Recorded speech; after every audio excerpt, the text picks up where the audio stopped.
এবং গোপন সূত্রে জেনেছি আন্দোলনের এক পর্যায়ে কৃত্রিম গোলযোগ সৃষ্টি করে সেই ডামাডোলের মধ্যে বাংলাদেশের সরকার কর্তৃক ঘোষিত এক শীর্ষ সন্ত্রাসীর মাধ্যমে আমাকে সহ আন্দোলনকারীদের কয়েকজনকে হত্যার পরিকল্পনা করেছিল বা চেষ্টায় ছিল।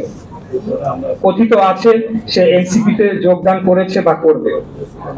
আসিফ মাহমুদ তার বক্তব্য ও কথাবার্তায় লাগাম টেনে ধরে বর্তমানে যে কিছুটা স্থিতিশীল অবস্থা রয়েছে তা বিনষ্ট করবে না বলে আমি আশা রাখ করছি এবং কোনো ক্রমে কারো প্ররোচনায় বা নিজ সিদ্ধান্তে আন্দোলনে অংশগ্রহণকারী কর্মকর্তা ও কর্মচারীদের বিষয়ে প্রতিহিংসামূলক পদক্ষেপের চিন্তা ভুল ক্রমে করবে না। এটি একটা সতর্কবাণী হিসাবে আমি দিচ্ছি। এর কোনো ব্যত্যয় হলে ঢাকা নগরবাসী মেনে নিবে না এবং পুনরায় আন্দোলন শুরু হলে তার নগর ভবনের গণ্ডি পেরিয়ে রাজপথে গড়াবে, সেটি করা উচিত হবে। সর্বোপরি আমি ঢাকা নগরবাসী, ঢাকা দক্ষিণের ভোটারগণ, ঢাকা দক্ষিণ সিটি কর্পোরেশনের সর্বস্তরের কর্মকর্তা ও কর্মচারী বৃন্দের প্রতি আমার আজীবন কৃতজ্ঞতা ও একজন রাজনীতিবিদ হিসেবে আনুগত্য পোষণ করছি। আমি আপনাদের অগাধ ভালোবাসা ও সমর্থনের বিনিময়ে আমার জীবন ঢাকা নগরবাসীর প্রতি উৎসর্গ করছি। আপনারা আমাকে মেয়র হিসেবে দায়িত্ব দিতে চেয়েছেন, তাই রাজপথে নেমে এসেছিলেন। তবে আমি খুব স্পষ্ট ভাষায় বলতে চাই, একদম শুরু থেকে এই অন্তর্বর্তীকালীন সরকারের অধীনে মেয়র পদে বসে নগর পরিচালনা করার পরিকল্পনা আমার ছিল না। আমাদের শীর্ষ নেতৃত্বের পরামর্শক্রমে অবৈধ তাপসের বিরুদ্ধে পাওয়া রায় একটি স্থায়ী দলিল হিসেবে প্রতিষ্ঠার জন্য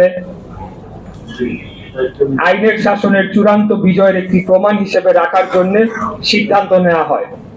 সেই প্রক্রিয়ার সর্বশেষ ধাপ এই শপথ গ্রহণ অনুষ্ঠান, যা কেবলই একটি আনুষ্ঠানিকতার মধ্যেই সীমাবদ্ধ থাকবে এবং এই প্রক্রিয়া পদে পদে বাধাগ্রস্ত করতে গিয়ে শেষ বেলায় গিয়ে অন্তর্বর্তীকালীন সরকার যে দল নিরপেক্ষ নয়, আমাদের সেই বয়ানটি চূড়ান্তভাবে প্রমাণিত হয়েছে। পরাজয় ঘটেছে এই সরকারের নিরপেক্ষতার পর্দার পেছনে ঘাপটি মেরে লুকিয়ে থাকা অগণতান্ত্রিক শক্তি। ভেস্তে গিয়েছে জনগণকে ধোঁকা দিয়ে বিনা ভোটে রাষ্ট্র ক্ষমতা দীর্ঘায়িত করার কোন সম্ভাব্য দেশি বিদেশি চক্রান্ত। আর বিজয় হয়েছে গণতন্ত্র প্রতিষ্ঠা ও বাংলাদেশের স্বাধীনতার সার্বভৌমত্বের অতন্ত্র প্রহরী জনগণের। এই জনগণ এখন কাউকে অন্ধবিশ্বাস করার পরিবর্তে সর্বদা সজাগ থাকবে।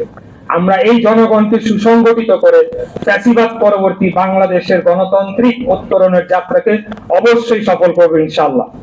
অর্থাৎ যে কোনো মূল্যে একটি সুষ্ঠু সঠিক নির্বাচনের মাধ্যমে জনগণের সরকার প্রতিষ্ঠা করবই এবং এর বিরুদ্ধে কোনো ষড়যন্ত্র চেষ্টা করা হলে যে কোনো মুহূর্তে জীবন দেওয়া হলেও লড়াই করে জনগণের ভোটের অধিকার আদায় করে নিব ইনশাআল্লাহ। আল্লাহ হাফেজ। বাংলাদেশ জিন্দাবাদ। বাংলাদেশ জাতীয়তাবাদী দল জিন্দাবাদ। ধন্যবাদ সবাইকে।